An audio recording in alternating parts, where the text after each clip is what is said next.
여러분들한테 좋은 말씀 해주시기 위해서 방문하셨습니다. 거기에 대해서 우리는 최소한의 예의는 지켜야 된다고 생각합니다. 왜냐?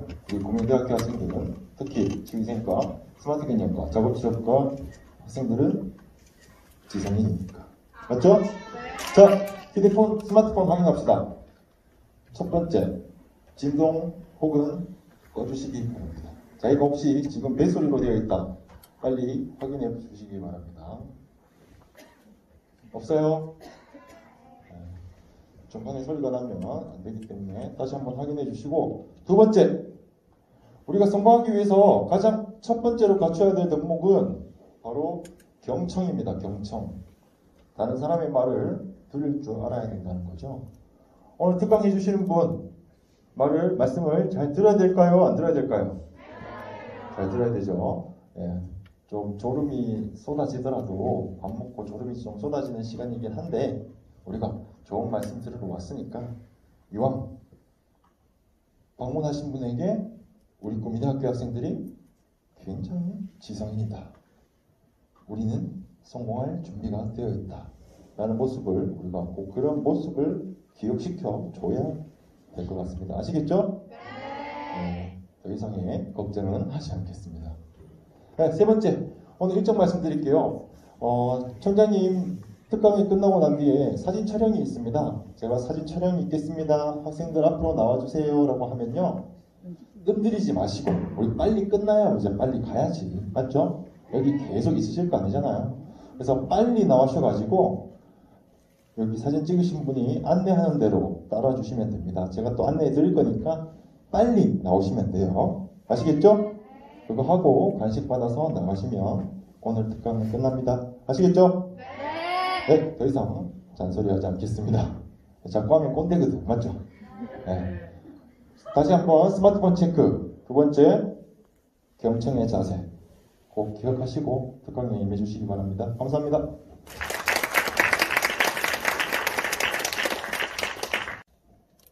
네, 청장님께서 들어오십니다. 큰 박수 부탁드리겠습니다.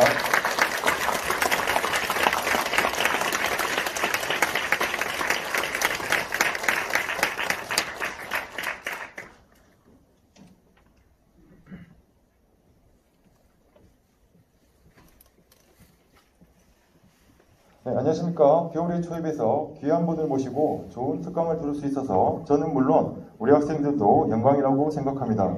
저는 오늘 사회를 맡은 스마트 개념과 허지훈 교수입니다.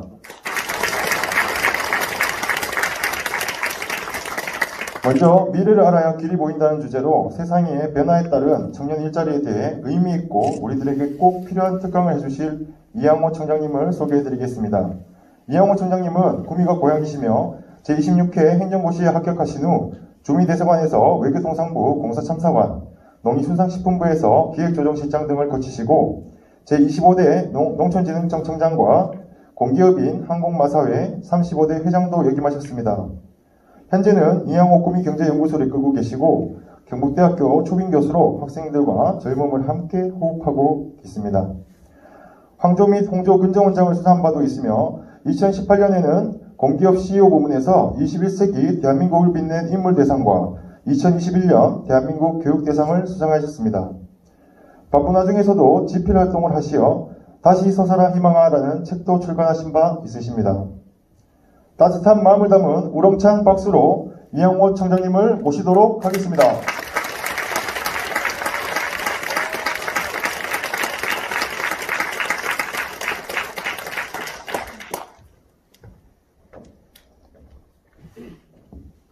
청장님, 미래를 살아갈 우리 학생들에게 마음에 깊이 남을 수 있는 특강 부탁드리겠습니다.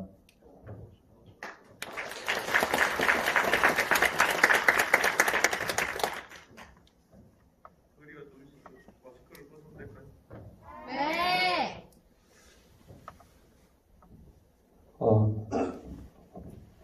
학생 여러분 안녕하십니까? 예, 양호한 남자 이양호라고 합니다.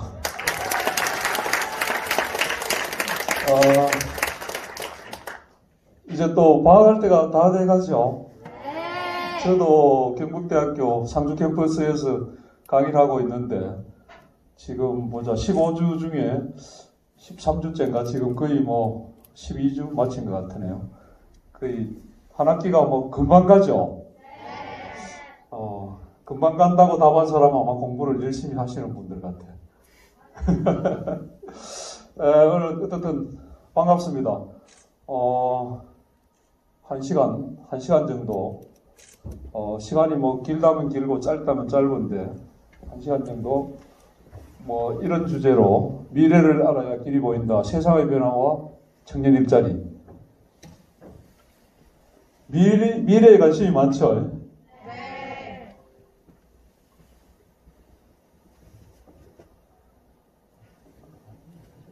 뭐 저는 아까 소개를 했기 때문에 그래서 저도 사실은 미래를 좀 알았으면 좋겠어요. 주식 뭐 여기도 아마 주식 투자하시는 분이 있는지 모르겠는데 요새 젊은 사람들 코인도 많이 사고 근데 앞날을 모르잖아요. 어느 날 갑자기 사기만 하면 떨어지고 또 팔고 나면 오르고 한 일주일 앞만 알아도 사실은 떼돈을 벌 수 있을 것 같은데 어떻게 될지 알 수가 없잖아요. 그래서 참 미래라는 게 꼭 알아야 되긴 하지만 알기도 어렵고 그래서 우리 미래를 알기 위해서 가는 분들이 들어있죠. 철학관 이런 데도 가고 또 이렇게 대나무 꽂아놓은 집 가보신 분 계세요? 아마 젊은 학생들은 뭐 그런 데 안 갈 거예요. 저도 사실은 그런 데 거의 안 가는데 하도 답답하고 이러면 어르신들 중에 이제 야 이게 뭐 일도 안 풀리고 뭐도 안 되고 뭐 교통사고는 나고 자꾸 그런 일이 생기면 답답하니까 이제 가서 뭐 물어보기도 하고 그러잖아요. 그래서 우리가 살아가면서 사실은 앞날을 예측한다는 게 굉장히 중요합니다. 특히 여기 이제 구미대학교도 총장님도 계시고 부총장님도 계시고 아마 여러분들도 여기 아마 졸업반도 계실 테고 뭐 또 곧 1년 있으면 또 졸업도 해야 되고 하면 어디 취직도 해야 되고 또 취직해서 또 취직이 잘 될 건지 어디로 어느 분야에 취직하는 게 좋을지 이런 게 굉장히 어느 회사에 가는 게 좋을지 또 취직을 될 것인지 근데 고민이 많잖아요. 그런데 그걸 훤히 이렇게 꿰뚫어 볼 수 있다고 얼마나 좋겠어요. 야, 딱 이렇게 어느 회사에 가서 딱 내기만 하면 되면 좋을 텐데 사실은 원서를 우리 애도 보니까 지금 어디 다니고 있는데 뭐 원서를 수십 군데 내고 이러더라고요. 좀 딱하기도 하고 뭐 면접도 우리 때는 사실은 안 그랬어요. 오래전이긴 한데 그때는 뭐 경제가 막 성장할 때고 뭐 이래가지고 뭐 어딘가에 내면 다 됐어요. 이렇게 취업 재수한다 이런 말 자체가 없었거든요. 없었는데 요새는 뭐 굉장히 힘들잖아요. 그래서 그러면 이게 사실은 미래가 좀 불확실하고 또 굉장히 빠르게 변하고 있어요. 그래서 이런 거를 좀 정확하게 예측하기는 어렵지만 그래도 시대적인 상황이 어떻게 변하는지 과학기술이 어떻게 변하는지 뭐 세상이 어떻게 변하는지 이런 걸 알면 그래도 조금 더 예측을 해서 내가 한 20년 30년 다닐 직장을 어디로 하는 게 좋을지 어떤 분야가 좋을지 사실은 뭐 그냥 상식적으로 이야기하면 뜨는 분야에 가야 되잖아요. 뜨는 분야.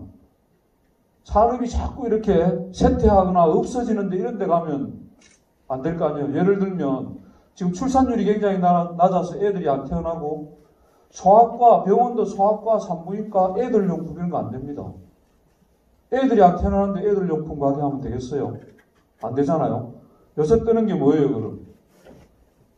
요양원, 요양병원 여기 뒤에도 시립 요양병원 있죠. 네. 지금 이렇게 시골 가다 보면 요양원, 요양병원, 뭐 주간보호센터 시내에도 주간보호센터 이런 게 굉장히 많이 보여요. 그러니까 이런 뜨는 산업을 사실은 잡아야 되잖아요. 그래서 이런 미래를 뭐 1년 후에 어떻게 될지 10년 후에 어떻게 될지 여러분들은 직장을 우리는 한 30년만 다녔는데 여러분들은 다 100세까지 사실 분들이라 아마 한 50년 정도 직장을 다녀야 될지도 몰라. 그러면 어느 직장에 어떻게 하는지가 굉장히 중요하잖아요. 그래서 이제 그런 걸 이렇게 어떻게 할 건지를 오늘 한번 보고 뭐 여러분들이 이렇게 아이디어를 얻는데 좀 도움이 될까 해서 제가 고민을 해봤습니다. 내용은 이렇게 그 세상의 변화가 사실은 굉장히 여러 요인들이 많은데 뭐 짧은 시간에 몇 가지만 이야기하기는 굉장히 어려움이 있는데 제 나름대로 몇 가지를 한번 봤어요. 얼마 전에도 뭐 저 영국에서 기후변화 관련 정상회의가 있었죠. 잘 보입니까? 이게 이제 어디 신문에 난 걸 제가 따왔는데 옆에 표를 보면 우리나라가 기후 온도를 측정한 게 1912년부터 했어요. 여기 보시면 1912년에 우리나라 평균 기온이 10.5도였는데 2010년에 12.3도로 올라갔어요. 100년 사이에 1.8도 올라갔죠. 그런데 2010년부터 2020년까지 10년 사이에 1.5도가 올라갔어요. 지금 평균 기온이 13.8도예요. 기온이 올라가면 어떻게 됩니까? 어떻게 될까요? 뭐 눈도 잘 안 오고 그렇죠. 스키장 같은 거 안 됩니다. 겨울에 지금 눈이 안 오잖아요. 스키 타기 굉장히 어려워질 거예요. 남북 통일되면 북한으로 타러 가면 될 텐데 뭐 통일이 언제 될지 모르고 여기 나온 거는 사실은 작물 보통 전문가들 이야기로는 기온이 1도 올라가면 작물 재배선이 81km 북상한다고 해요. 그러니까 남쪽에 있던 이런 뭐 예를 들면 대구의 사과가 어디였나? 대구, 경산, 영천 이런 데 사과가 굉장히 많았어요. 그런데 지금 사과가 문경, 청송, 뭐 파주까지 올라가 있어요. 아까 보는 것처럼 거의 100년 사이에 한 3도 정도 온도가 올라갔거든요. 그러면 80km만 잡아도 240km 작물 재배할 수 있는 선이 북쪽으로 올라간 거예요. 그럼 앞으로 50년, 100년 후에 가면 시베리아 이런 데 완전히 옥토가 될 가능성이 높겠죠. 지금은 겨울이 길어가지고 작물이 안 되는데 뭐 온도가 계속 올라가면 동토가 이제 옥토가 되고 계속 바뀔 수 있죠. 그래서 이게 이제 바닷물 수온도 올라가고 있어요. 그래서 바닷물은 온도가 1도 올라가면 물고기들 못 삽니다. 우리는 1도 올라가도 뭐 옷도 갈아입고 이렇게 되는데 그래서 우리 명태 아시잖아요. 명태가 얼면 농태가 되고 뭐 생태 그냥 먹으면 생태고 또 말리면 북어 뭐 이렇게 이름이 굉장히 다른데 명태가 우리나라에서 안 납니다. 명태는 원래 한류성인데 수온이 올라가니까 우리나라에서는 안 나고 저쪽에 러시아 앞바다 이런 데 가서 납니다.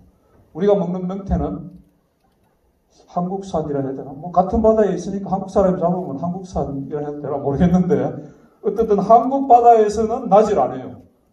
그럼 뭐가 날까요? 더위에 강한 그 정도는 나겠죠. 오징어 이런 것들 많이 난다고 해요.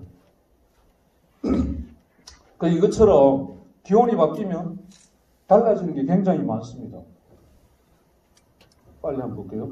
지난 여름에도 더워가지고 양식장에 물고기가 죽어 옮기고 뭐 이런 사태가 벌어졌어요. 우리만 그런 게 아니고 미국도 더워가지고 산불도 나고 뭐 캘리포니아에 산불 났다 이런 굉장히 많이 오고 이게 이제 결국은 지구 전체가 더워지고 있는 거예요. 중국도 지난 여름에 이게 강이 아니고 고속도로인데 비가 와가 장기가 이렇게 됐어요. 이게 뭐 1시간에 202mm나 왔대요. 보통 우리 하수도는 제가 알기로는 시간당 한 50mm 정도까지 견딜 수 있도록 설계가 되어 있어요. 우리도 시간당 50mm 넘으면 다 역류해가 길러 나옵니다. 하수도가 소화를 못해 비 오는 양을. 그러니까 이게 뭐 중국 같은 데도 보면 시간당 202mm 왔다잖아요. 그걸 길이 뭐 이렇게 그냥 하수도가 비 오는 양을 처리를 못하는 거죠. 유엔에서도 지난 20년간 자연재해가 거의 2배 증가했는데 이거는 기후변화 때문에 그렇다. 그래서 기후변화 관련해서 이제 기후변화를 좀 올라가는 속도를 줄여야 되잖아요. 그래서 탄소중립이라는 이야기 들어봤습니까? 그래서 기후변화의 원인이 되는 거는 이산화탄소가 주범이에요. 이산화탄소는 뭐 우리 자동차에 화석연료라든지 이런 거 태우면 다 이산화탄소가 나오잖아요. 이산화탄소를 먹고 사는 식물도 있어요. 숲에 있는 나무는 아시는 것처럼 이산화탄소를 먹어서 탄소동화작용하고 산소를 내뿜죠. 근데 지구 전체로 보면 브라질이나 뭐 인도네시아 이런 데 가면 산림을 계속 지금 없애고 있어요. 열대 우림 그 울창한 산림에 뭐 그 목재도 쓰고 또 개간을 해가지고 뭐 다른 공장도 짓고 이러려고 그러다 보니까 지구 전체로도 굉장히 이제 탄소 배출량이 많고 흡수는 안 되고 이래서 이제 이렇게 파리 협정이라고 합의를 해놨는데 미국이 트럼프 대통령이 탈퇴를 해버렸어요. 우리나라는 가입을 했는데 2050년까지 제로로 만들겠다는 아주 야심찬 계획을 발표를 했는데 이게 되면 아마 산업 자체에 굉장히 영향이 많을 거예요. 우리 자동차도 배기가스 다 탄소 나오잖아요. 그럼 뭐 전기차로 거의 이제 다 바뀔 텐데 뭐 그렇게 바뀌어야 되고 공장들도 다 전기 생산, 전기도 지금 뭐 가스, 석유 이런 걸로 원전을 빼고는 다 화석연료를 태워서 하잖아요. 그 화석연료를 태우면 이산탄소가 나오거든요. 그래서 뭐 태양광 발전을 확대한다, 뭐 풍력을 한다, 파도를 이용하는 조력 발전을 확대한다 그러는데 전기 소비가 엄청나게 빠르게 늘고 있어서 사실은 해결이 다 안 되고 있죠. 그래서 이제 이걸 하려고 그러면 사실은 뭐 여러분들도 이런 탄소 중립과 관련된 이런 분야의 전문가가 된다면 아마 굉장히 앞으로 유망할 수도 있어요.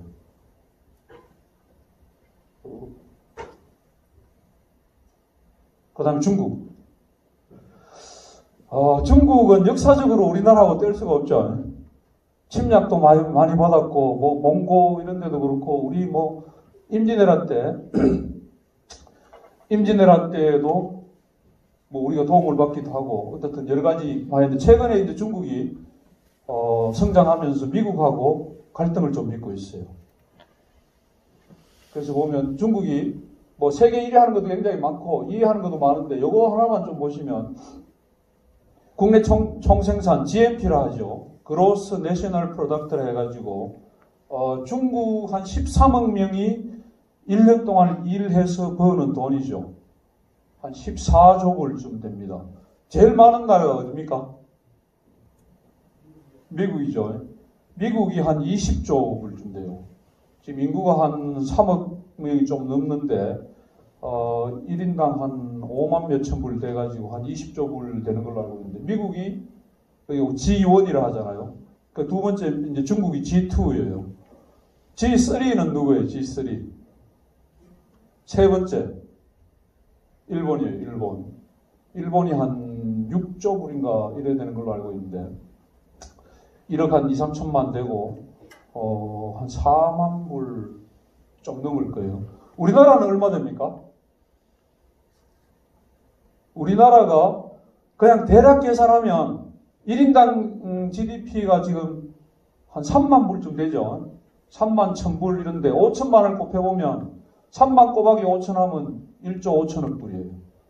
그러니까 1조 한 6천억 불 정도 되죠. 중국에 뭐 한 10분의 1 조금 넘는 수준이에요. 그러니까 이런 중국이 지금 1인당 한 10,000불 정도 돼요. 1인당 GDP가 10,000불 정도 되는데 13억 몇천만을 곱해보면 14조 불이 나오는데 조만간 아마 5년 내에 미국을 능가한다. 2만 불 되면 13억 명 하면 26조 불이죠. 미국이 지금 한 20조 불 되는데 미국도 성장을 하지만 인구가 3억 명 정도밖에 안 돼서 그러면 중국이 G1 세계에서 제일 부강한 나라가 되는 거예요. 근데 미국이 그거를 지켜보고 있을까요? 그러니까 이제 트럼프 때, 그전에는 트럼프 대통령 나오기 전에는 그냥 속으로 밖으로 안 드러나게 이거 먹혀 오게 동네 골목대장처럼 애들이 자기가 골목대장 하고 있는데 옆집 아가 지가 하려고 그러면 그냥 둡니까? 한 대씩 쥐받고 목해 왔는데 트럼프 대통령이 와서는 공개적으로 이제 뭐 관세 부과하고 지금 뭐 화해인이 뭐니 해가 중국산 수입 중단하고 계속 이런 사태가 벌어지고 있잖아요. 근데 그런 사태가 지금 바이든으로 바뀌었는데도 그런 기조는 변하지 않고 있어요. 그러니까 그냥 두면 중국이 사실은 G2 국가로 두 번째로 강한 나라가 된 이유는 뭐 여러 가지 그 내용이 있지만 미국의 제품을 팔아서 그렇게 된 거예요. 옷이라든지 뭐 장난감이라든지 이런 것들을 미국에 대량으로 수출을 해가지고 경제 성장을 해왔거든요. 그 미국 입장에서 보면 엄마들 못 사는 놈들 우리가 좀 너무 어려워가지고 물건 좀 사주고 했지만 이제 나보다 더 커서 위에 올라가려니까 도저히 용납을 안 되는 거죠. 그래가 중국이 돈을 벌어가지고 가만히 그냥 조용히 있으면 괜찮은데 우주 개발도 하고 지금 뭐 항공모함도 만들고 뭐 핵잠수함도 만들고 미국이 하는 거를 다 하려고 하니까 미국에서는 야 이거 그냥 놔두면 안 되겠다. 더 커오기 전에 이거를 좀 못 커오게 막아야 되겠다 해서 싸움이 붙은 거예요. 사실은. 성공할 수 있을까요? 성공할 것 같아요?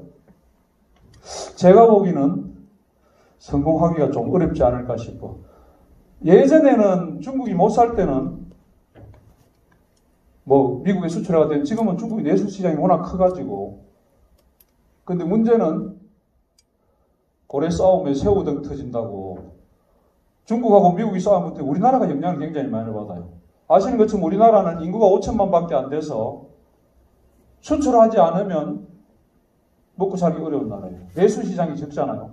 뭐 일본도 1억 한 2, 3천만 되고 중국은 뭐 13명이니까 소비자 시장이 굉장히 크고 미국도 뭐 한 3억 한 3, 4천 되는데 우리는 수출하지 않고는 5천만 명이 소비해본들 뭐 소비량이 그렇게 많지 않으니까 그 중국하고 미국에 수출을 하는데 둘이 싸움이 붙으니까 우리 제품 수출하는데 굉장히 지장이 많죠.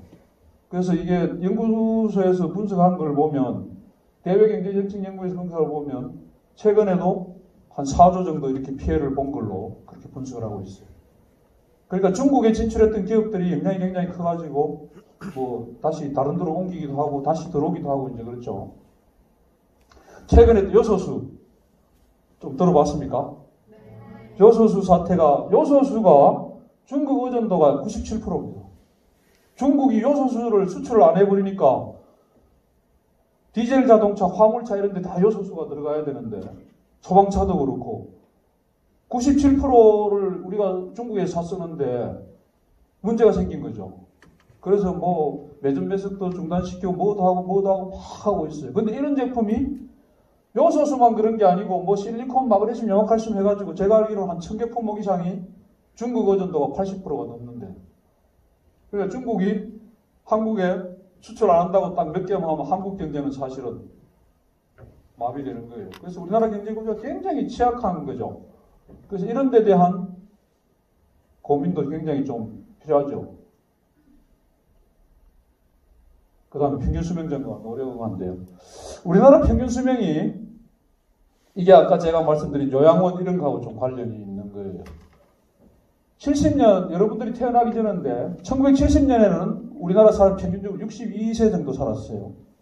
그러니까 뭐 50대 한 60대 초반 되면 다 죽은 거죠. 근데 지금은 2019년 통계를 보니까 83세까지 살아.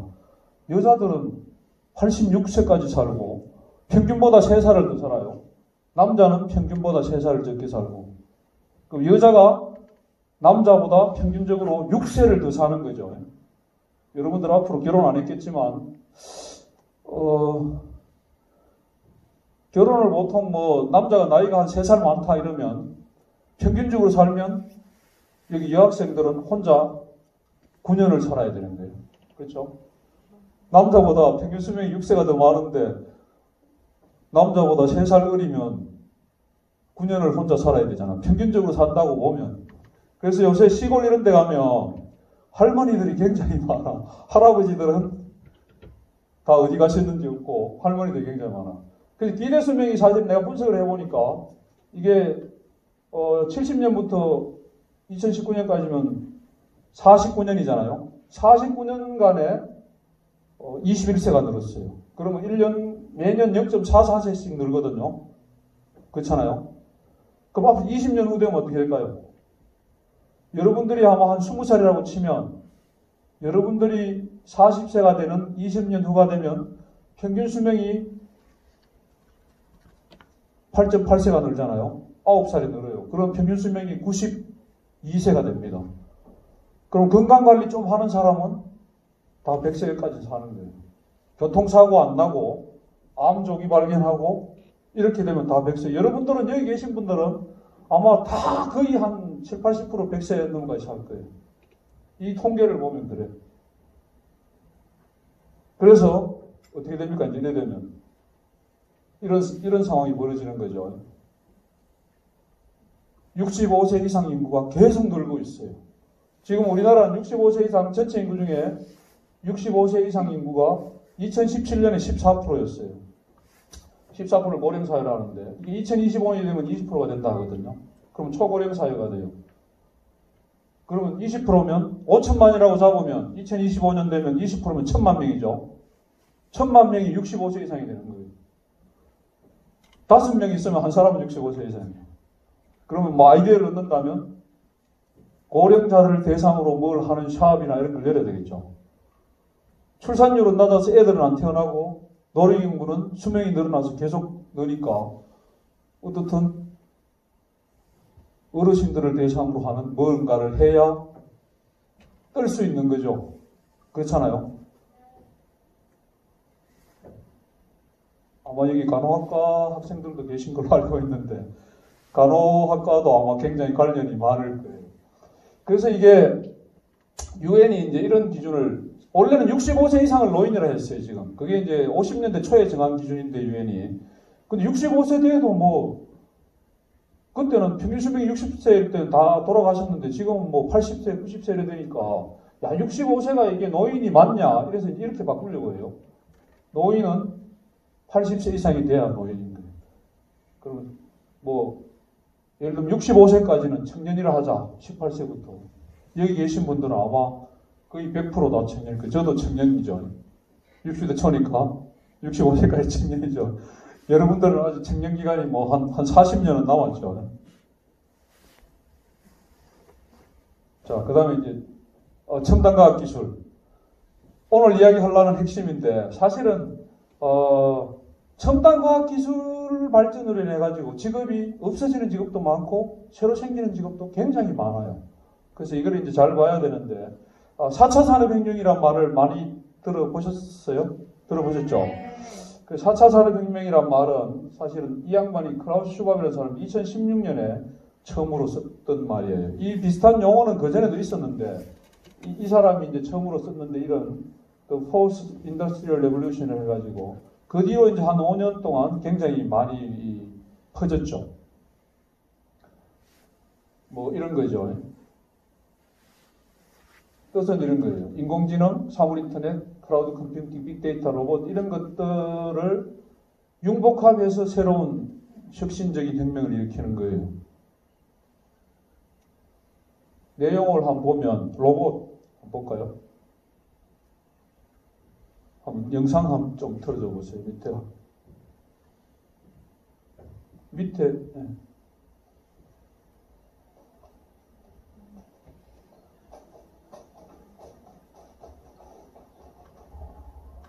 이게 그 보스턴 다이나믹스라고 미국에 있는 회사인데 이 회사가 로봇을 만드는 굉장히 유명한 회사입니다. 이 회사에서 만든 그 사람처럼 생긴 이족보행 로봇이에요. 그래서 이 로봇이고 그 다음에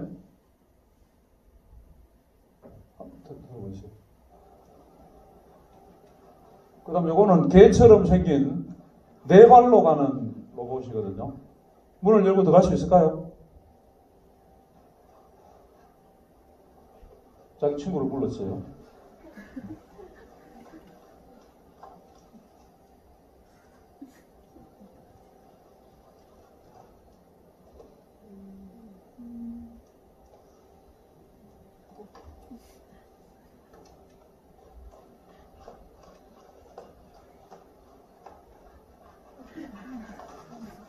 근데 이 로봇은 팔고 있어요, 직접.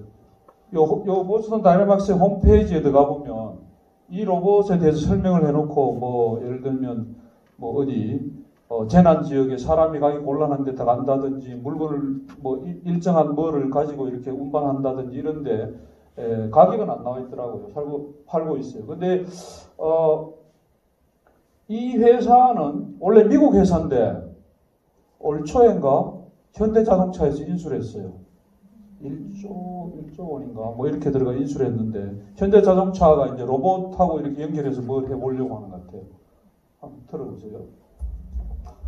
핸들이라는 그 물류센터에 짐 이렇게 옮기는 로봇이거든요. 이것도 상업화돼서 지금 쓰이고 있어요.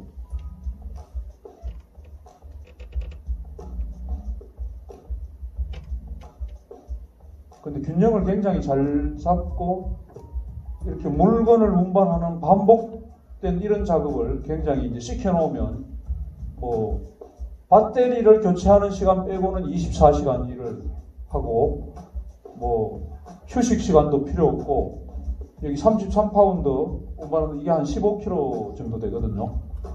15kg 운반하고 뭐 여기도 나오지만 휴식 시간도 필요 없고 배터리 교체하는 시간 외에는 계속 일을 하고 뭐 노조 이런 것도 안 만들겠죠. 그 실제로 이렇게 이제 단순 작업하는 데는 이런 로봇이 지금 쓰이고 있습니다.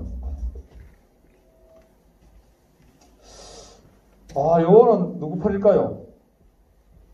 제 팔인데요. 제가 올여름에 구미에 있는 식당에 냉면집에 갔더니만 로봇이 서빙을 하더라고요. 보셨죠? 이게 뭐 식당 알바 구하기도 이제 어려워졌어요. 그 새로 생긴 그 식당에 가보니까 앉아서 태블릿 PC에 이렇게 주문을 하면 종업원도 안 와. 그냥 태블릿 PC에 뭐 이렇게 냉면을 주문을 하면 좀 있으면 이 로봇이 딱 실어가 와요. 와서 딱 내려오고 안 가더라고 있어도 왜 안 가나 싶어서 들여다보니까 확인을 눌러야 가도록 되어 있어요. 그래서 여기 위에 확인을 누르면 가더라고요. 그래서 이게 참 그런 생각이 들었어요. 여러분들 뭐 방학 때 되면 식당에 알바도 하고 그러잖아요. 알바도 많이 하는데 이거 로봇으로 다 되면 이제 식당 알바도 못 구해야겠구나. 그 주인한테 내가 물어봤어요. 로봇 이거 얼마 하노 하니까 한 2천만 원 정도 한대요. 한 대. 근데 자기는 2천만 원 주고 안 샀고 그냥 임대 리스를 해야 되나? 리스를 하는데 한 달에 한 80만 원 임대를 준다 하더라고요. 그 80만 원 주고 2년을 임대를 하면 그냥 나중에 그냥 공짜로 준대요. 2년 지나면. 그러니까 뭐 80만 원이면 1년에 한 800만, 한 1000만 원 정도 가잖아요. 2천만 원 정도 이제 임대료를 내고 2년 쓰면 그냥 준다 하더라고요. 그래서 이런 서빙하는 로봇이 이제 왔어요. 이래 되면 이제 안 그래도 알바 구하기도 어려운데 참 이제 더 어렵겠구나. 뭐 이런 생각이 좀 들었어요. 자율주행차. 잠깐만 한번 볼까요? 이 테슬라 차인데 우리는 아직 자율주행차를 시내에 운전은 하지 않고 있어요. 그냥 실험하는데 미국은 일부 주에는 지금 그냥 다니고 있습니다. 그냥 가만히 놔두면 좌표를 입력해 놓으면 집에 태워주는 거죠. 자율주행차도 뭐 1단계부터 4단계까지 쭉 있는데 지금은 핸들은 그냥 있죠. 나중에 가면 이제 핸들도 없어지는 거예요. 그 자율주행차가 이제 상업화되면 사고가 날까요, 안 날까요? 네, 날 수도 있어요. 뭐 누가 해킹을 당한다든지 아니면 기계에 무슨 고장이 나서 뭐가 된다든지 이러면 사고가 나는데 전문가들 이야기로는 사고 날 확률이 거의 우리가 사람으로 하는 것보다 한 10분의 1 정도로 준대요. 그럼 뭐 10분의 1 정도로 줄면 어떻게 됩니까? 자동차 보험료도 한 10분의 1로 안 내리겠어요. 사고가 안 나면. 그럼 보험회사가 살아남을 수 있을까요? 그러면 그 다음에 사고가 안 나면 또 어떻게 됩니까? 카센터가 우리나라에 제가 알기로 한 3만 개인가 있는 걸로 알고 있어요. 3만 개 카센터 아마 앞으로 자율주행차 들어오면 될까요? 안 돼요. 카센터이면 안 됩니다. 자율주행차 하기 전까지는 될 거예요. 사고가 뭐 10분의 1로 준다는데 뭐 사고가 나야 뭐 차를 고치지. 보험도 자동차 보험도 그냥 뭐 10분의 1로 줄어들 테고 다 이제 보험 설계사들 아주머니들 굉장히 많은데 아마 수십만 명 되는 걸로 알고 있는데 그럼 이 자동차가 사고가 나면 누구 책임입니까? 네? 자기라는 게 누구예요? 나는 운전을 안 했어. 내 차인데 나는 운전을 안 했어. 그냥 앉아만 있었지. 누구 책임이야 이거?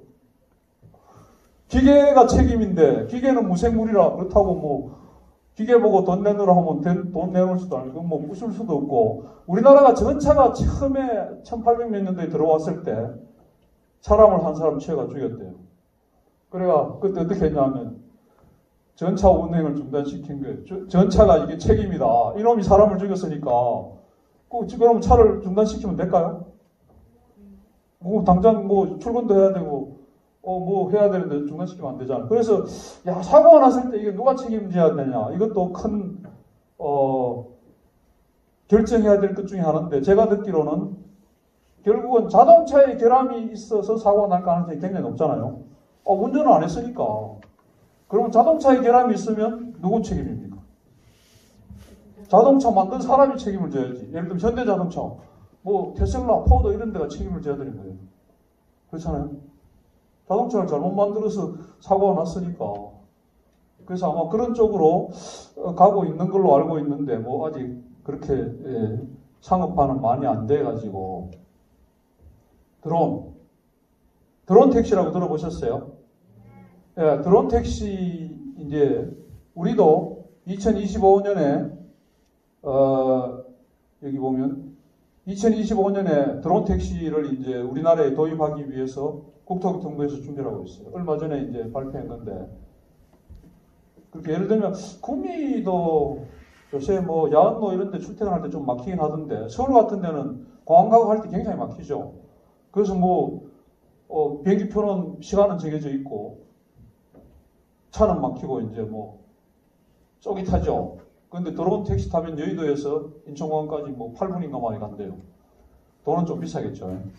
뭐 택시비도 한 2만 원 이상 나오겠지만 드론 택시비는 잘 모르겠는데 한 7, 8만 원 나올 텐데 7, 8만 원 나오고 뭐 한 10분 만에 가는 게 좋을 수도 있죠. 그렇잖아요. 이제 드론 택시도 이렇게 지난번에도 시운전을 한번 했어요. 사람은 안 탔고 뭐 쌀가마니 80kg짜리 하나 얹어가지고 했는데 크게 문제는 없었던 것 같아요. 미국 이런 데도 여기가 이제 자유의 신상이잖아. 이런 형태의 드론 택시. 그 다음에 인공지능. 누굽니까? 이세돌이죠. 한 4, 5년 됐습니까? 이세돌이하고 알파고하고 한판 붙었어요. 그가 어떻게 됐습니까? 4대1로 졌죠. 하기 전에는 이세돌이가 야, 뭐 5판 다 안 이기겠나? 뭐 그래도 한 판 정도는 지겠지. 이랬는데 5판을 떴는데 겨우 한 판 이겼어요. 앞으로는 어떻게 될까요? 이제 앞으로는 인공지능 바둑 두는 알파고 제로도 나왔는데 영원히 못 이깁니다. 인공지능은 이게 발전하는 속도가 굉장히 빠르고 인간은 이게 뭐 우리 뇌가 이게 수천 년, 수만 년 거쳐가 이래 진화 속도가 굉장히 늦잖아요. 그래 중국의 커제라는 바둑 잘 두는 사람이 있는데 자기가 또 이선을 일단 나도 한 판 떠보겠다 해가지고 어떻게 됐어요? 한 판도 못 이겼어요. 그래가 이 사람 뭐 충격을 받아가지고 은퇴한다 그랬는데 은퇴했는지 모르겠는데 이제 영원히 못 이깁니다. 이거는 알파고 제로라고 나왔는데 또 이때는 알파고였었고 더 지 혼자 학습을 해가지고 뭐 수백만 판을 뜨는 거예요. 혼자 계속. 근데 인간은 이세돌이도 거의 천재에 가까운 사람인데 뭐 겨우 한 판이겠죠. 그 다음 생명공학 한번 볼까요? 배양육이라고 들어보셨는지 모르겠는데 콩고기 이런 건 들어봤죠? 콩고기. 콩고기는 있는데 배양육이라 해서 우리 세포를 배양해가지고 고기를 만드는 거예요. 실험실에서. 그럼 어떻게 될까요? 우리 사실은 여기 구미대학교 옆에는 축사가 좀 있나 모르겠는데 그 지산업들하고 뭐 해평 이런 데 지금 축사가 많이 생겨가지고 냄새 난다고 민원이 굉장히 많아요. 특히 이제 비 오는 날 바람 불거나 이러면 이 냄새가 쫙 깔리가 아파트 이런 데 뭐 그 축산 분뇨 냄새가 나잖아요. 근데 이 배양육은 그냥 실험실에서 세포를 배양해가 고기를 만드는 거예요. 그럼 뭐 분뇨 냄새도 안 나고 뭐 질병도 없고 뭐 온실가스 배출 이런 것도 없고 동물 복지 이런 문제도 해결 다 되죠.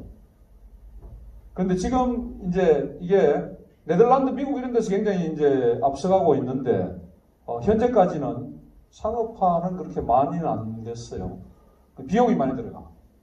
근데 앞으로 어떻게 될까요?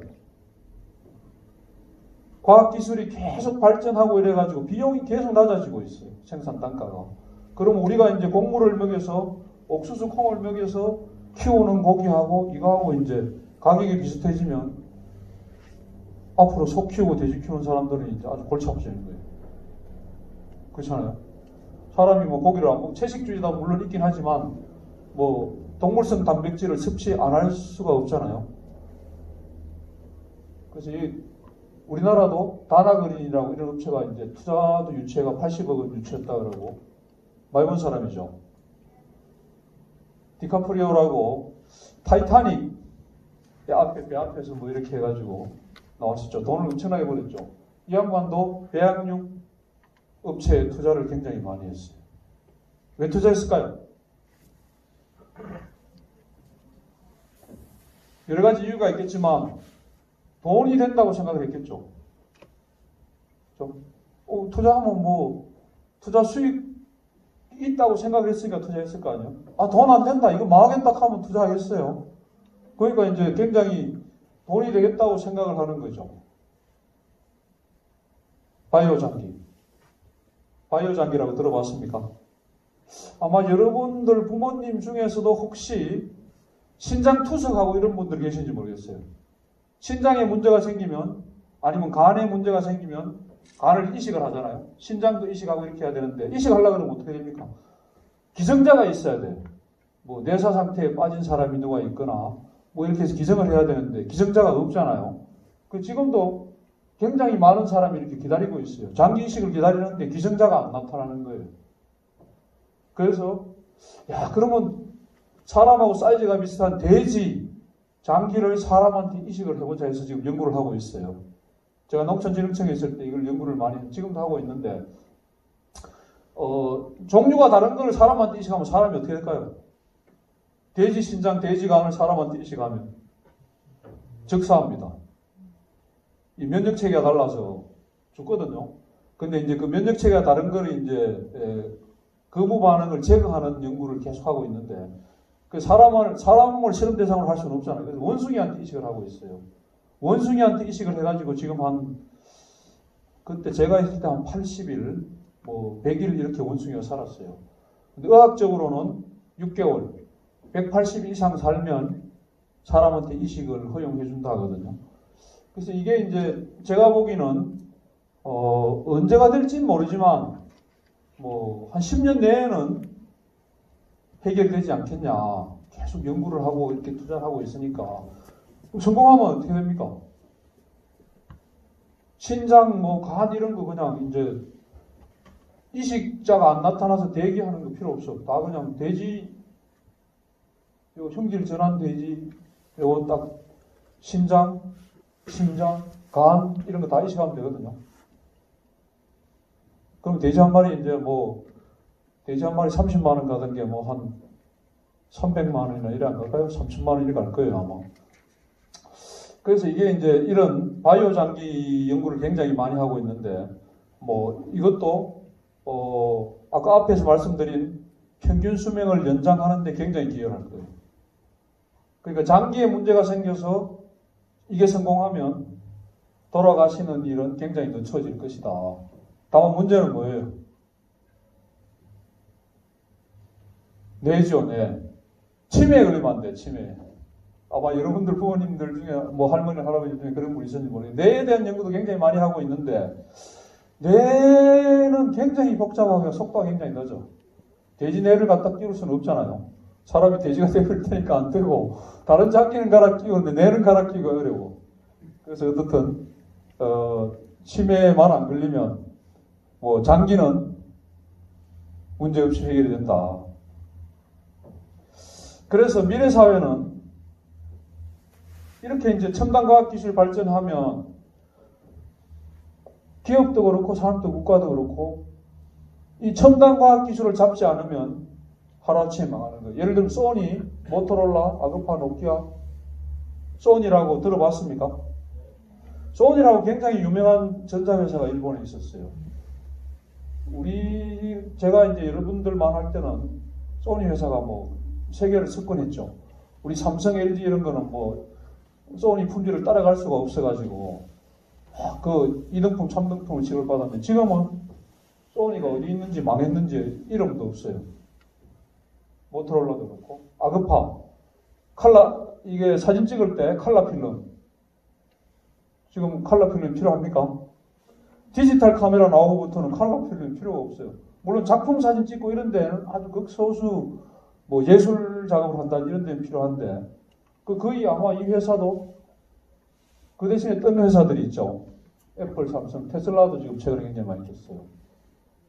애플은 이 양반이 만들었죠. 스티브 잡스라고. 죽었어요. 2011년에 아마 또 무슨 굉장히 큰 변화가 있을 텐데 이 양반이 제일 크게 한 게 뭡니까? 아이폰 만들었잖아요. 아이폰이 인터넷 폰이에요. 전화기에 근데 이 양반은 뭐 별 발명한 건 없어. 근데 뭘 합쳐가지고 히트를 쳐서 뭐 돈방석에 앉았죠. 그러니까 전화기는 원래 전화만 주고받았는데 인터넷을 갖다 붙인 거예요. 인터넷도 스티브 잡스가 발견한 건 아니에요. 발명한 건 아니고 전화기도 원래 있었고 인터넷은 원래 미국 국방부에서 처음 이제 국방부 연구하다 한 건데 그래가 전화기에다가 인터넷을 갖다 붙이면서 세상이 바뀌었죠. 지금 뭐 전화기로 못하는 게 없잖아요.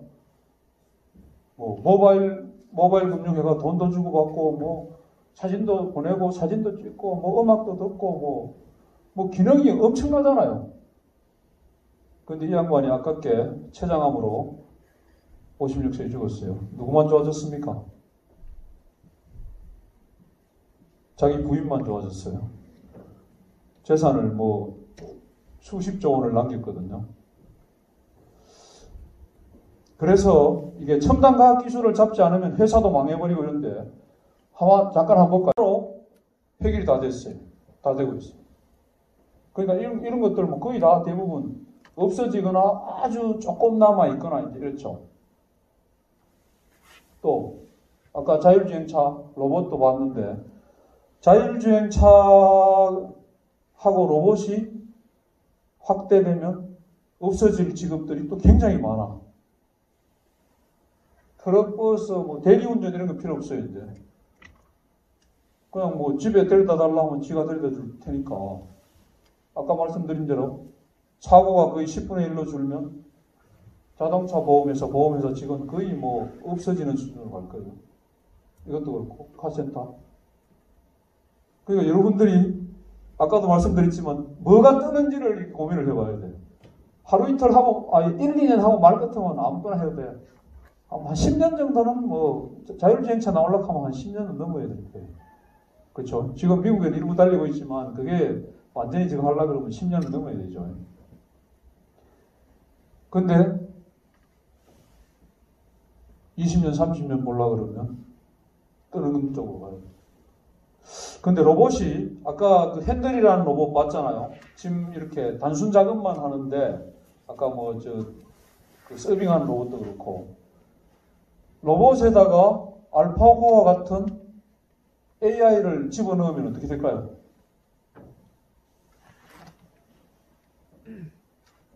로봇하고 AI 아까 뭐 인터넷에다가 스마트폰에다가 인터넷을 합치면 이 로봇이 그냥 단순 작업만 하는 게 아니라 인간보다 더 뛰어난 생명체는 아니고 기계가 되겠죠. 우리 만화 영화에서 나오는 뭐 로봇이 지배하는 시대가 올까요? 비관적으로 보는 사람은 그렇게 보는 사람도 있어요. 아까 우리 거의 천재에 가까운 이세돌이도 알파고한테 그것도 겨우 한 판 이겼는데 이제는 영원히 못 이겨. 알파고는 더 발전했고 이세돌은 뭐 그냥 그 상태로 있으니까. 그러면 그런 천재보다 한 10배, 100배 많은 머리를 집어넣은 로봇이 나온다. 뭘 해도 못 이기잖아, 인간이. 그래서 이게 모르겠어요. 그래도 통제가 가능할지 아니면 인간이 통제를 받을지는 알 수는 없어요. 실제로 이제 이렇게 주장하는 사람도 있어요. 미국은 실제로 그렇대요. 예를 들면 MRI나 뭐 이런 걸 찍어서 사진을 판독하는데 의사가 할 거냐 AI가 할 거냐 이걸 묻는데요. 의사들이 뭐 의대도 6년 다니고 4년 인턴 레지던트 한 10년 공부를 하는데 그래도 오진율이 굉장히 높아.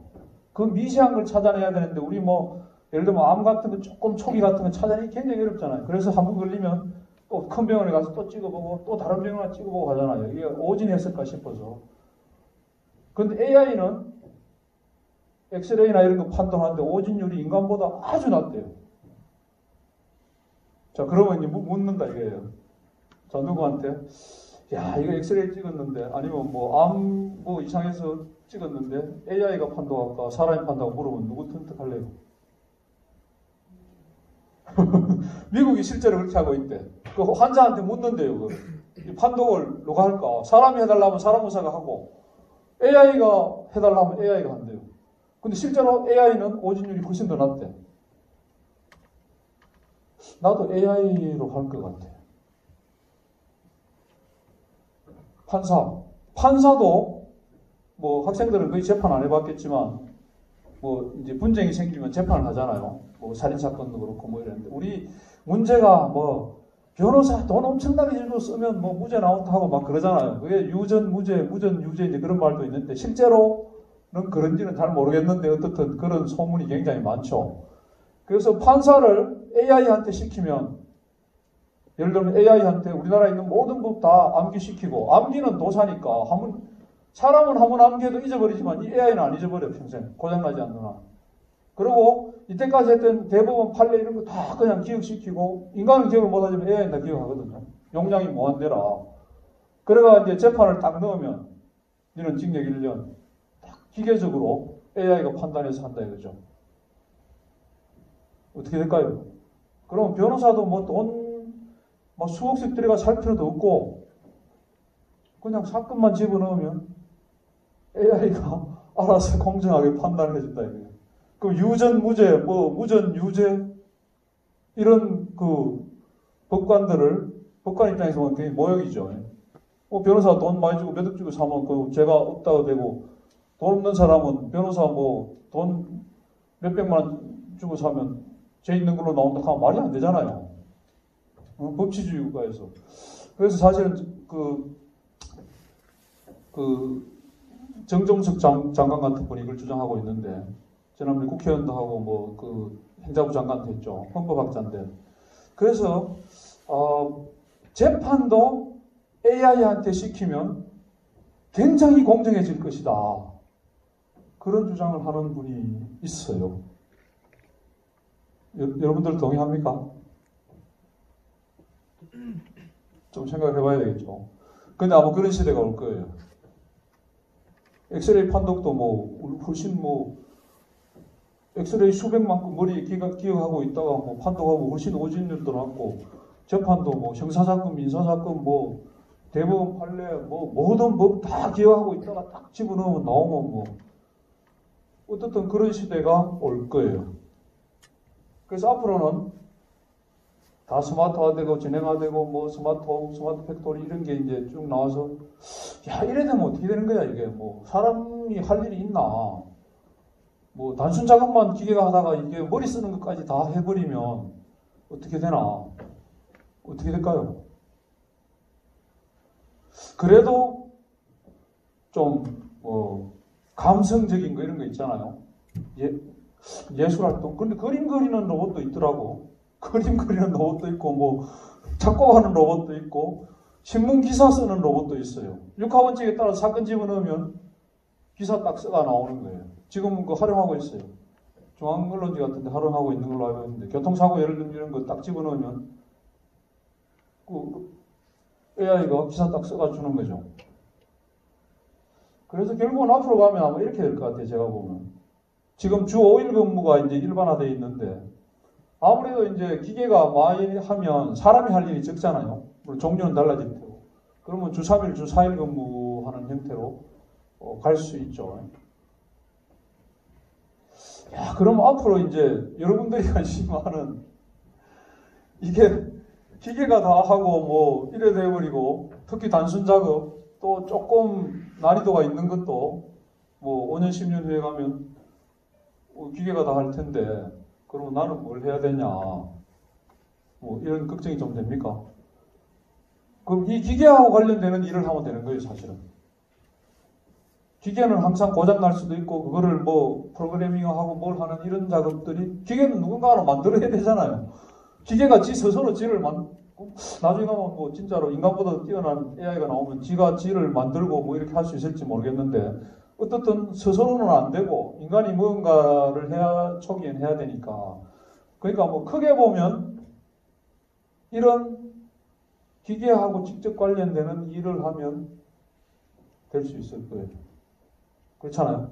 근데 구미에 좁혀서 보면 구미 인구가 이렇게 줄고 있어요, 지금. 제가 이거를 인터넷에 찾아보니까 금년 9월에 41만 3천 명 정도 되더라고요. 많이 갔을 때 한 42만 5천 명 이래까지 갔었는데 한 10,000명 정도 줄어서 어떻든 이게 곡선이 내리막길로 이렇게 좀 가고 있어요. 이게 아마 기업들이 좀 떠나고 뭐 이랬을 것 같아요. LG하고 삼성이 기업에 이제 대기업이 있으면서 나머지 업체들이 이제 협력업체들이었죠. 한 기업이 구미에 한 3,000개 정도 있는데 그 대부분은 사실은 LG, 삼성의 뭐 부품 같은 걸 납품하는 이런 협력업체들이었어요. 그런데 LG, 삼성이 지금 삼성도 애니콜입니까? 휴대폰을 처음으로 구미에서 만들었거든요. 그래가 계속 만들어 왔는데 지금은 어떻게 됐어요? 베트남으로 다 옮겼어요. 여기는 거의 지금 안 만들고 있고, LG도 뭐 파주로도 옮기고, 인도네시아로도 옮기고, 지금 얼마 안 남아 있어요. 그래서 사실은 이게 이제 큰 기업들이 자꾸 떠나다 보니까, 뭐 떠난 이유가 여러 가지 있죠.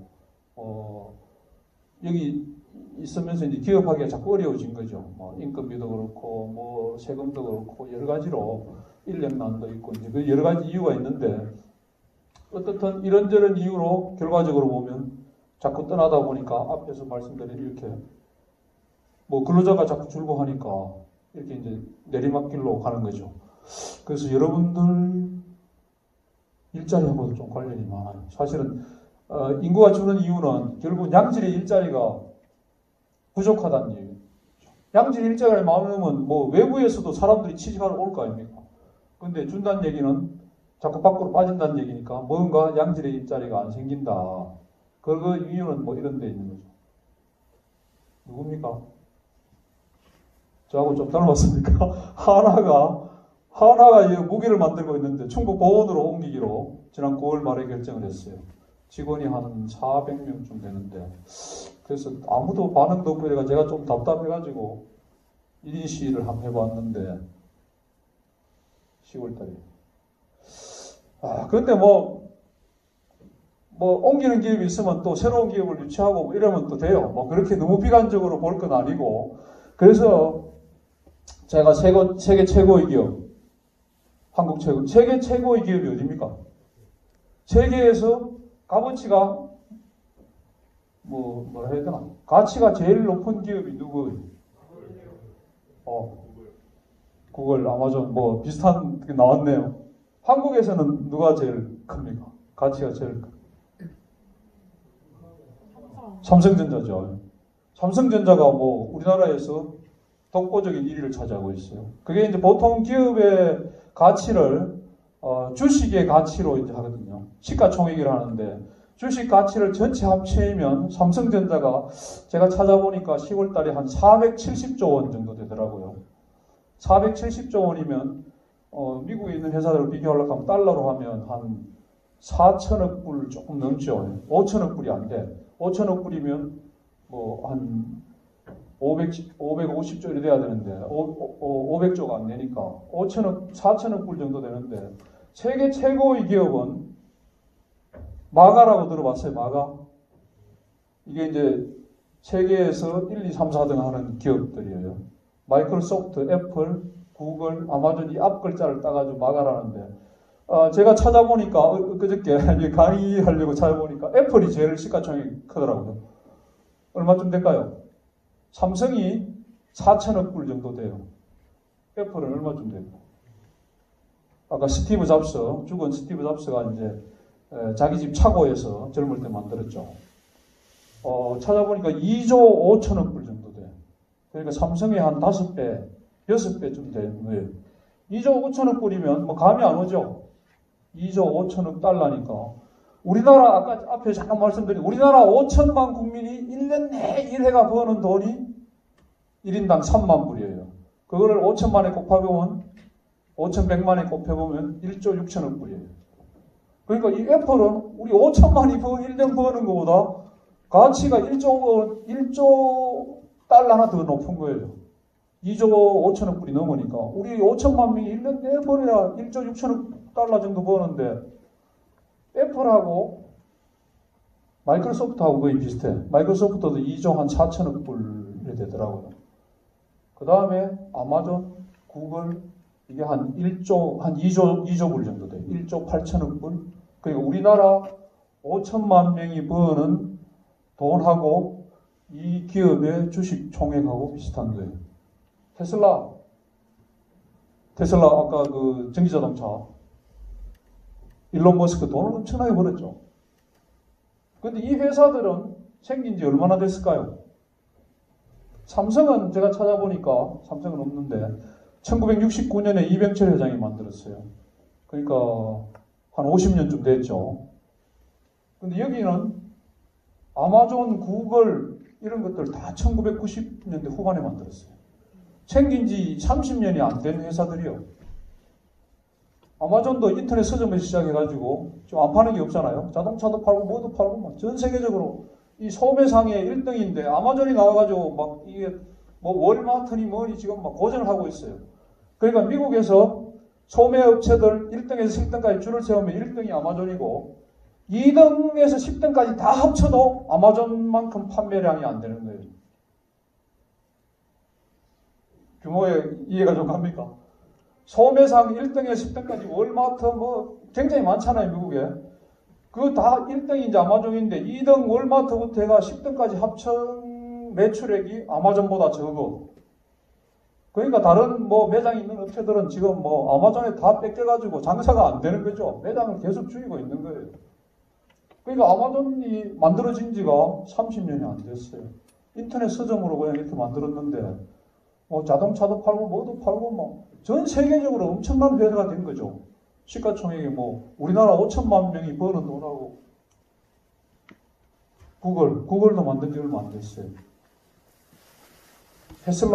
테슬라는 언제 만들었습니까? 제가 찾아보니까 2004년에 회사를 창립했더라고요. 근데 테슬라 시가총액이 얼마인지 아십니까? 1조 달러가 넘었어요, 얼마 전에. 2004년이면 지금 뭐 한 6, 7년밖에 안 됐잖아요. 회사 세운 지 6, 7년 만에 1조 달러가 모였어요. 6등인가 이래. 전 세계 기업 랭킹에서 6등인가 그렇다고. 요 밑에가 이제 페이스북, 메타로 바꿨죠. 그러니까 20년, 30년이 안 된 회사들이 세계 1, 2, 3, 4, 5등을 달리고 있어요. 그것도 돈의 가치가 5천만 명이 버는 게 뭐 1.5배 뭐 이런 수준으로 가고 있어요. 그것도 다 아시는 것처럼 뭐 대학교 다니다가 중퇴해가지고 나와서 만들고 그랬잖아요, 회사들을.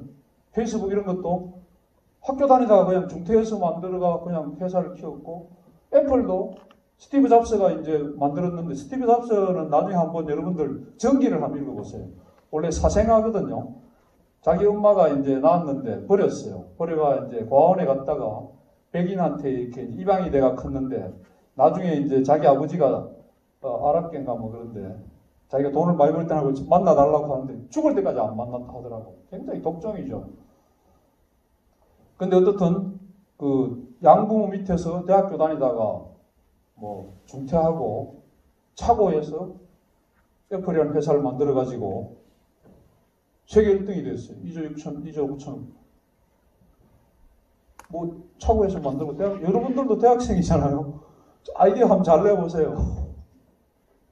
그래서 이런 회사들도 보면 초기에는 다 뭐 대학교 다니다 중퇴하고 차고에서 만들고 다 그런 조만한 회사로 출발을 했는데 한 20년, 일론 머스크는 지금 뭐 20년이 안 됐어요. 1조 불까지 왔죠. 지금 일론 머스크가 투자하는 게 우주여행 이런 데도 투자를 많이 하고 있잖아요. 그러니까 미래를 보는 눈이 아주 탁월한 거예요, 이런 사람들은. 지금 전기자동차로 1조 불 해가 돈을 엄청나게 벌어서 그 돈을 어디 쓰냐 하면 생명공학 쪽에 제가 아까 말씀드린 그런 데 돈 투자하고 또 우주여행에 투자를 하고 있어요. 일론 머스크가. 스페이스X라고 만들었거든요. 앞으로 우주여행 세대가 올 것이다. 우주여행 한 번 하는데 뭐 20만 불인가 뭐 이래 받잖아요. 2억 원, 3억 원 받아가 그것도 한 번 타고 뭐 어디 갔다 그냥 몇십 분 만에 내려오는데. 그러니까 우리가 생각하지 못하는 그런 미래를 보는 해안이라 그래야 되나? 그런 게 있는 거예요. 그 이제 우주여행 시대에 오면 또 돈방석이 않겠죠. 그렇지 않겠어요? 우리나라도 보면 쿠팡 배민도 만든 지가 2011년에 만들었더라고, 회사를. 10년밖에 안 됐어요. 배달의 민족. 이것도 디자이너가 그냥 이렇게 만드는 거잖아요. 근데 이게 얼마에 팔렸습니까? 작년인가 독일 회사에 팔았잖아요. 얼마에 판지 아세요? 그러니까, 이게 10년도 안 된 회사를 3,500억도 아니고 350억도 아니고 거의 4조 되는 돈에 팔았어요. 4조 원 하면 좀 상상이 됩니까? 그러니까 회사 만들어가지고 10년 만에 4조 원에 팔아먹었어. 야, 엄청난 거 아닙니까? 쿠팡도 뭐 계속 적자를 보고 있긴 합니다만은 미국에 상장해가지고 뭐 엄청나게 주가가 올랐죠. 올랐다 최근 조금 떨어진 것 같더라고요. 그래서 아까 말씀드린 것처럼 이 뜨는 산업에 관심을 갖고 책도 읽고 공부도 하고 그래야 된다. 미래를 좀 보고 테슬라나 뭐 애플이나 뭐 아마존 이런 거 창업했던 초기는 다 조만한 인터넷을 좀 하고 다 이렇게 했다가 그게 이제 이렇게가 막 세계적인 기업이 된 거죠. 그래서 어떻든 우리도 좀 좁게 구미로 좁혀보면 구미가 사실은 이제 처음에는 섬유하다가 뭐 흑백 텔레비 만들다가 컬러 텔레비 만들다가 뭐 디스플레이 하고 휴대폰 하다가 왔는데 이제는 어디로 갈지 길을 잃어가지고 없어요. 그래서 제가 보기엔 이런 걸 잡아야 돼. 전기차, 자율주행차 이런 걸 잡아야 앞으로 한 20, 30년간은 전기차, 자율주행차 시대가 올 거예요. 그러면 전기차, 자율주행차에 필요한 산업을 잡아야 되잖아요. 지금 뭐 LG화학 2차전지 구미형 일자리 한다고 그러는데 이런 거. 그 다음에 반도체. 자율주행차는 다 반도체가 움직이는 거예요. 자동차가 옛날에는 기계장치였는데 지금은 어떻게 돼가고 있습니까? 전자제품 비슷하게 돼가고 있어요. 자동차가. 엔진도 없어지고 이 전기차 되면 엔진 없어지잖아요. 엔진 만드는 부품 만드는 회사를 다 망합니다. 10년 이내에 딴 걸로 직종 전환 안 하면 엔진의 부품이 한 10,000개인가 된다 하는데 뭐 배터리 갖다 놓으면 되는데 뭐 엔진이 필요 없잖아요. 자율주행차는 반도체라. 지난번에도 반도체 공급이 안 돼가 자동차 회사들이 문을 많이 닫았죠. 그 다음에 인공지능 이런 것들.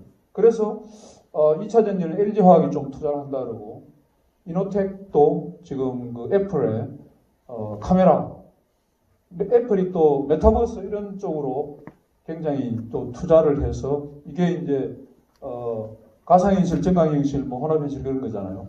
그래서 이제 카메라 모듈 이런 걸 굉장히 투자를 많이 하고 SK실토로나 KC도 반도체 쪽에 이제 투자를 하려고 하는 걸로 알고 있어요. 그래서 아마 이런 쪽으로 일자리가 구미에 좀 생기지 않을까 싶고 그 다음에 이 메타버스 쪽. 그 다음에 하나는 제가 봐야 될 게 구미가 사실은 옛날에 선상군하고 합쳐져 가지고 도농복합도시거든요. 그래서 이게 구미는 전자산업 도시고 도농복합 도시고 그래서 스마트팜 장비를 개발하는 이런 걸 해도 괜찮을 것 같아요. 이게 앞으로 이제 농촌도 뭐 축사라든지 온실이라든지 이런 게 다 자동화돼 가거든요.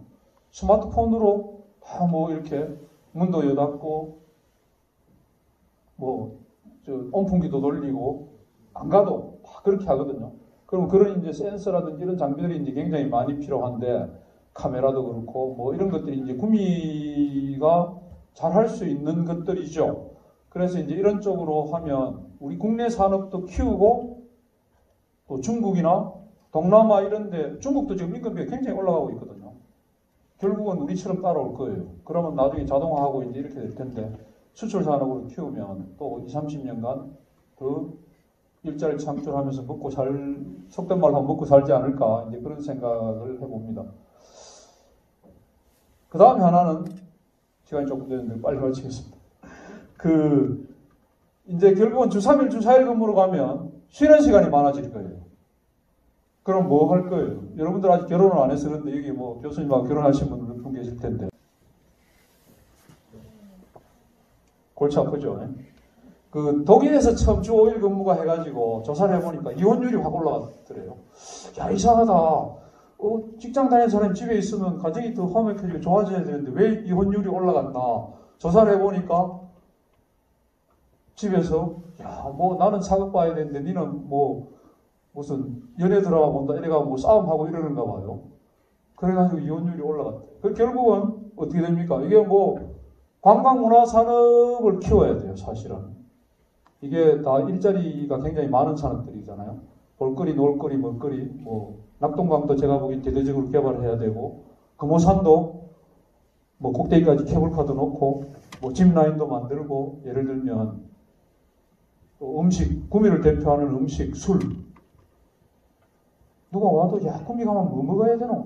한 번 딱 떠오르는 게 없어. 뭐 곱창을 먹어야 되나? 아니면 뭐 징글벙글 보고가 유명하다던데 그런 이야기를 하는 사람이 있긴 한데, 이 딱 떠오르는 게 있어야 되는데 없잖아요. 요새는 이제 뭐 유명한 이런 음식점, 카페 이런 데 가면 다 찾아다니잖아요. 차가 있고 해가지고. 또 갈 때는 선물도 좀 사가게 뭐 특산품도 만들고, 그렇게 이런 쪽으로 결국은 공단은 공단대로 이제 가고, 남는 여유 시간이 이제 뭐 지금도 다 주 1분만 이틀 3일은 그냥 남잖아요. 그러면 그거를 집에서만 보내기는 어렵고 어딘가 밖에서 보내려고 그러면 그런 산업에 투자를 하면 굉장히 그래서 학생 여러분들한테 하고 싶은 얘기는 어떻든 도전정신이 좀 있어야 된다. 젊을 때. 저도 사실은 이게 고시 공부한다고 한 3년 4년간 애를 많이 먹었는데 중간에 한 2번 떨어지고 이래가지고 이걸 계속 해야 되나. 근데 어떻든 뭐 도전하지 않으면 뭐 실패할 수도 있죠. 있긴 한 도전하지 않으면 아무것도 이룰 수가 없는 거예요. 그렇잖아요. 서울로 가려고 하면 어떻든 서울 쪽으로 걸어가야 되지. 집에 가면 앉아가지고는 갈 수가 없잖아요. 물론 가다가 뭐 다리가 아파서 돌아올 수도 있겠지만 어떻든 뭔가 걸어서 나가야지 될 거 아니에요. 문을 열려고 그러면 뭐 두드려야 될 거 아니에요. 가만히 있으면 문이 열리진 않잖아요. 그 문이 없다. 그 문이 없는데 어떻게 열어야 되나? 문을 없으면 문을 만들어야지. 그렇잖아요. 그러니까 여러분들은 학생이고 젊을 때니까 뭐 할 게 있겠어요? 그러니까 어떻든 아까 앞에도 말씀드린 마가 이런 것도 사실 여러분 또래의 나이에서 다 창업한 회사들이에요.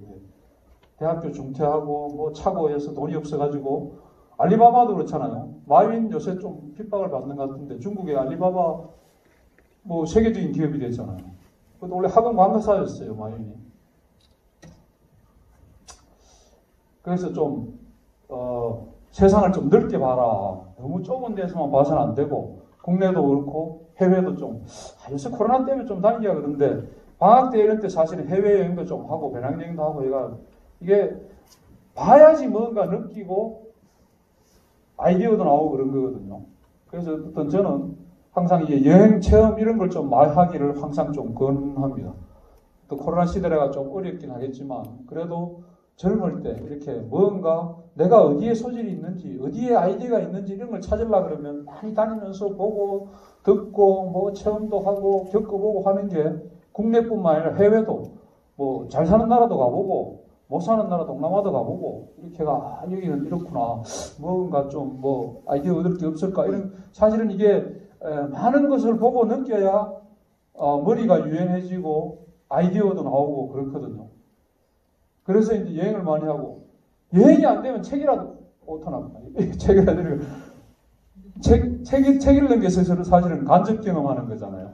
내가 직접 못 가는 데를 읽어서 남이 갔다 와서 써놓은 거를 뭐 이렇게 간접적으로 읽어보고 하는 그래서 살아 움직이는 여행도 하고 앉아서 책도 그냥 책 읽으면 재미없어요. 내가 관심 있는 책을 읽어야 돼. 내가 예를 들면 계획에 관심이 있다 하면 계획하는 책을 읽는 거예요. 계획하는 책 한 10권만 읽으면 아마 여러분들 누가 강의해달라 해도 2-3시간은 그냥 원고 안 보고 할 수 있을 거예요. 아니면 내가 뭐 로봇에 관심이 있다. 그럼 로봇에 관한 책을 읽는 거예요. 관심이 있어야 책이 이렇게 되거든요. 그럼 로봇에 관한 책 한 10권 읽었다 치자고. 누구하고 토론해도 지겠습니까? 강의해달라고 하면 10권에 읽었는데 내가 뭐 강의 그냥 두세 시간은 그냥 하지.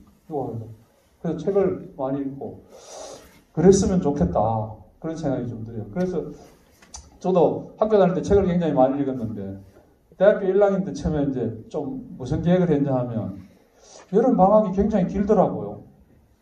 그러니까 그때 뭐 6월 중순부터 7월 8월 한 2달 반 되는데 2달 반 동안 뭐 하나 해가 책을 읽자 해가지고 그때 삼중당 문고라고 요만한 손바닥만한 요새도 나오나 모르겠는데 책이 있었어요. 거기서 삼중당 문고 책이 뭐 1권부터 한 300권 정도 나왔더라고. 그래서 내가 이 방학 동안 이 300권을 다 읽어야 되겠다. 그래가지고 책을 샀어요. 사가지고 300권 읽었을까요? 2달 반 동안. 못 읽었을 것 같아요. 300권은 다 못 읽었고 한 100권 정도 읽었어요. 그래도 목표를 한 거는 못 했지만 100권이 읽은 게 어딥니까 그게. 그래서 그때만큼 책을 많이 읽은 적이 그 뒤로는 없었던 것 같아요. 물론 간간히 읽긴 하지만 그렇게 집중적으로 많은 책을 단기간에 읽는 거는 처음이자 마지막이었죠.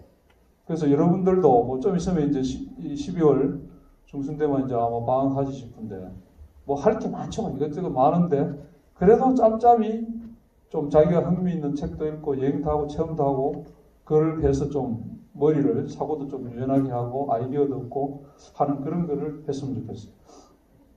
1만 시간의 법칙이라는 걸 들어봤습니까? 뭔가를 이루려고 그러면 10,000시간은 투자해야 된다는 거예요. 우리 10,000시간이 그래서 뭐 학교도 그래서 한 2년 3년 하는 거 아닌가 모르겠어요. 하루에 10시간 하면 1000일 해야 10,000시간이거든요. 그렇죠. 그럼 3년이에요, 그게. 뭐 15시간 하면 한 2년 반쯤 됩니까? 뭐 대학원도 석사 박사 이런 것도 보통 한 2년 일에 하는데 그래서 뭔가 하려면 뭐 투자하지 않고는 해결이 안 되는 거예요. 그래서 자기가 뭔가를 목표로 하면 거기에 투자를 하고 노력도 하고 책도 하고 읽고 뭐 대화도 나누고 전문가들 이야기도 듣고 이런 걸 하는 걸 종합해 보면 10,000시간 정도 돼요. 10,000시간. 그러니까 이제 그런 충분한 뭐 이렇게 그 투자하는 시간이 좀 필요하다는 거죠. 그 10,000시간이면 사실 적은 시간은 아니잖아요. 그러니까 이게 젊을 때는 가능할 거예요. 우리처럼 이래 되면 뭐 여러 가지 뭐 이제 이 가족들도 있고 뭐 이러다 보니까 그렇게 집중적으로 하기가 굉장히 어려운데 여러분들은 뭐 그런 게 아직 없잖아요. 뭐 가족이 있는 것도 아니고 뭐 어쨌든 학교에서 공부하는 거니까 조금 자유스럽다면 자유스러운데 이럴 때 이제 자기가 뭔가 하나 이렇게 목표를 정하고 하는 것도 괜찮은 것 같아요. 이야기 하다 보니 조금 시간이 지났는데 도움이 좀 되신지 모르겠습니다. 혹시 제가 전화번호를 그래서 적어놨는데 뭘 하시다가 고민이 되시거나 이런 게 있으면 전화를 주시면 뭐 제 도움이 필요하다고 생각이 되면 제가 인생 상담사는 아니지만 그래도 여러분보다는 인생을 많이 살았기 때문에 혹시 뭐 이렇게 도움이 될 수 있을지 모르겠어요. 자, 어떤 이렇게 해서 강의를 마치겠습니다. 고맙습니다. 네, 큰 박수 부탁드리겠습니다. 네, 우리나라의 미래의 주머니 청년들에게 변하는 세상에 맞추어 어떻게 적극적으로 변화하고 진취적으로 나아가야 되는지에 대해 진심 어린 특강을 해주셨습니다. 청자님의 특강을 듣고 우리 학생들 중에서 질문이 있으면 질문해 주시기 바랍니다. 질문이 있는 학생은 소속 학과와 학년 그리고 이름을 소개해 주시면 감사하겠습니다. 질문하실 분 손 들어 주십시오. 네, 남학생 한번 질문하시죠.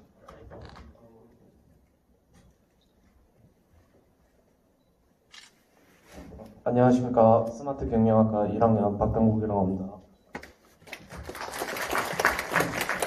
이양호 교수님께서는 농촌진흥청 청장도 하시고 행정고시도 합격하셨는데 학교 다니실 때 공부를 잘하신 것 같습니다.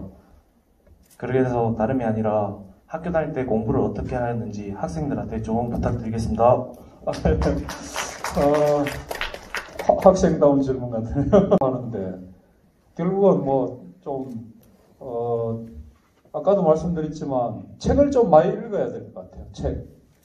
그러니까 뭐 책을 읽으려면 책상에 오래 앉아 있어야 되겠죠. 책상에 오래 앉아 있고 책을 읽고 그 다음에 이제 좀 같은 시간을 해도 집중해서 하는 게 좀 필요한 것 같고 뭐 자기 나름대로 어떻든 집중하는 방법을 좀 연구를 해서 뭐 사람마다 좀 다르죠. 어떤 사람은 뭐 음악을 들으면서 하는 사람이 있고 어떤 사람은 또 조용한 데 가서 하는 사람이 있고 뭐 이제 사람마다 좀 다르긴 한데 어떻든 나름대로 자기가 이렇게 집중할 수 있는 그런 방법을 자기만의 어떤 그런 방법을 찾아서 이렇게 집중하는 게 좋을 것 같아요. 그래서 저는 제 경험을 좀 이야기를 하면 제가 이제 뭐 집에서도 좀 반대하고 야 해봐도 되지도 않고 나중에 가면 골치 아프다 하면 반대를 많이 했는데 어쨌든 그래도 제 고집 때 내가 이제 행정고시 공부를 했는데 한 3년 반 정도 해서 됐는데 저는 이제 주로 절 같은 데 좀 많이 다녔어요. 방학 때. 집에 이렇게 있으면 사람도 찾아오고 뭐 텔레비 이렇게 있으면 텔레비 보고 싶기도 하고 막 이게 유혹한다 그래요. 유혹하는 것들이 많잖아요. 어디 또 전화 와서 뭐 술 먹으러 가자 또 그러고 막 이래서 야 이래가는 안 되겠다. 그래서 이제 방학 때 제가 뭐 모울에 있는 수다사도 방학 때 한 몇 달 있었고 옥성에 가면 대둔사라고 있는데 거기도 몇 달 있었고 청도 우문사 왼쪽 위에 가면 북대암이라고 암자가 있어요. 우문사는 여성들만 있잖아요. 우리 여성들만 있는데 그 방학 때는 좀 그때는 뭐 차도 없고 이럴 때라 뭐 배낭에 이제 책하고 볼 거 이런 거 잔뜩 집어넣고 배낭 하나 메고 이제 시내버스 타고 그래 미리 예약은 해놓죠. 뭐 절 같은 데 가면 이렇게 전화하면 하숙처럼 이렇게 돈을 받고 합니다. 방이 몇 개씩 있거든요. 그래서 뭐 하숙비처럼 이렇게 내고 한 2달씩 이제 책 싸들머지고 절에 가서 거기는 뭐 텔레비도 없고 뭐 아무것도 없어요. 조용하게 그러니까 그래가 이제 2달간 이런저런 책도 읽고 공부도 하고 집중하는 데 굉장히 좋은 것 같더라고 단기간에. 그런데 그렇게 하고 이제 그래 하다 보면 사실 좀 스트레스가 많습니다. 그렇잖아요. 사람이라는 게 뭐 계속 그 책만 볼 수는 없잖아요. 그래가 제가 죽을 뻔도 몇 번 했는데 제가 술을 좀 좋아해가지고 청도 우문사 북대암에 있을 텐데 북대암에 가보셨는지 모르겠는데 그 왼쪽 우문사 밑에 솔밭이 쭉 있거든요. 겨울 옆에. 그 왼쪽에 쭉 가파른 길을 올라가면 북대암이라는 암자가 있어요. 거기 이제 집이 2채 이렇게 있는데 위에는 불상모시고 있고 밑에는 방이 3개인가 있었는데 거기에 이제 제가 있었는데 이렇게 한 1, 2주씩 집중해서 하다 보면 좀 스트레스가 있고 그 밑에 암자를 내려오면 솔밭 있는데 술집이 굉장히 많아요. 우문사도 뭐 관광지잖아요. 가면 기념품도 팔고 식당 이런 게 굉장히 많거든요. 그래서 한날은 술을 잔뜩 먹고 밤에 올라가야 되니까 밤에 가다 낭떠러지에 떨어져가지고 그 다음날 아침에 가보니까 내가 참 살아난 게 진짜 신기하더라고. 굉장히 가파른 낭떠러지에 떨어졌는데 아침에 일어나니까 꼬리뼈 있는 여기가 막 굉장히 아프더라고요. 이게 어찌된 일이고 싶어서 옆에 그 3명이 같이 있었는데 방이 3개라 물어보니까 술 먹고 올라오다가 그 떨어졌는데 굉장히 높더라고. 근데 그 다음날 가보니까 살아난 게 참 굉장히 신기하더라고. 그래서 이게 젊어서 그런지 어떻든 그래도 크게 많이 다치진 않았는데 뭐 그렇게 위험한 건 짓은 하면 안 되고 어떻든 자기 나름대로 집중할 수 있는 방법을 찾아서 아니면 도서관 같은 데도 괜찮아요. 저도 이제 학기 중에는 도서관에 이제 많이 가는 도서관이 지금은 24시간 하는지 모르겠는데 제가 다닐 때 도서관은 11시 되면 문을 닫았어요. 그래서 아저씨가 불 끈다고 오락할 때까지 있는 거예요. 11시 한 15분 이래 되면 불 끈다고 나가라 하거든요. 그때까지 앉아가 뭘 하든지 간에 도서관을 안 나가는 거죠. 뭐 자기 앉아있으면 책 보게 더 보겠어요. 잡생각도 물론 하긴 하겠지만 그래도 어떻든 있으면 책이라도 보게 되거든요. 그래서 아까 말씀드린 것처럼 뭔가 목표를 정해가지고 좀 투자를 하고 자기 나름대로 집중할 수 있는 방법을 찾아서 했으면 좋겠다 그런 생각이 들어요. 답변이 되는지 모르겠는데. 네. 다음 또 질문할 학생이 있나요? 코칭까지 신경 쓰기가 좀 힘들었는데 오늘 총장님 말씀하신 것을 귀에 새겨가지고 학생들에게 좀 더 면접 코칭에 대해서 신경 쓰도록 하겠습니다. 네, 다음 또 질문 학생이 있나요? 네, 질문이 더는 없는 것 같습니다. 자, 오늘 추운 날씨에도 귀한 걸음 해주신 청장님께 다시 한번 감사의 박수를 보내주시기 바랍니다. 네, 다음은 바쁘신 가운데 귀중한 시간을 내어주신 청장님께 감사의 마음을 담은 꽃다발 증정이 있겠습니다. 청장님께서는 단상 가운데로 나와주시면 감사하겠습니다. 재학생을 대표해서 호텔관광항공서비스과 천세희 학생이 꽃다발을 증정하도록 하겠습니다. 천세희 학생은 단상으로 올라와 꽃다발을 전달해 주시기 바랍니다.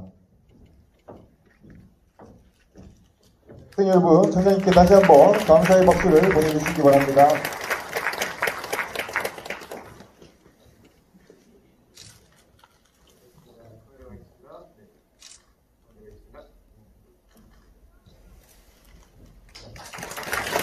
네, 큰 박수 부탁드리겠습니다.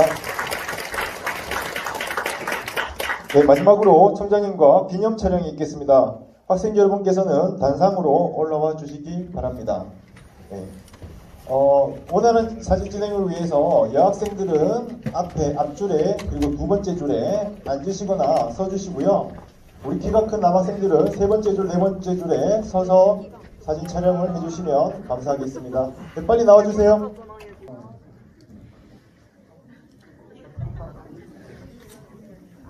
얼굴 사이사이에 넣을 수 있도록.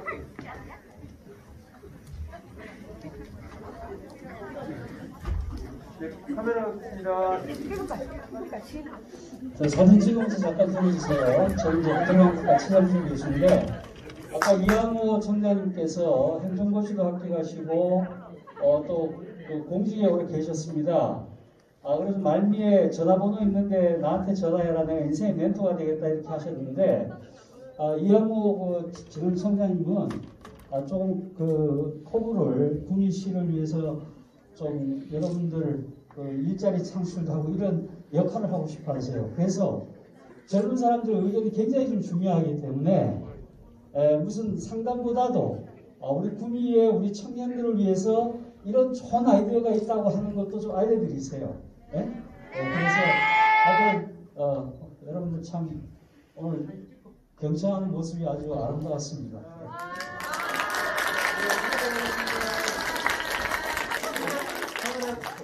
두 번 찍을게요. 지금 계신 표정으로, 밝은 표정으로. 좋습니다. 저희 포즈로. 감사합니다. 둘. 감사하겠습니다. 좋습니다. 하나, 둘. 자, 이제 화이팅 한번 할게요. 자, 양호한 이양호를 위하여 화이팅!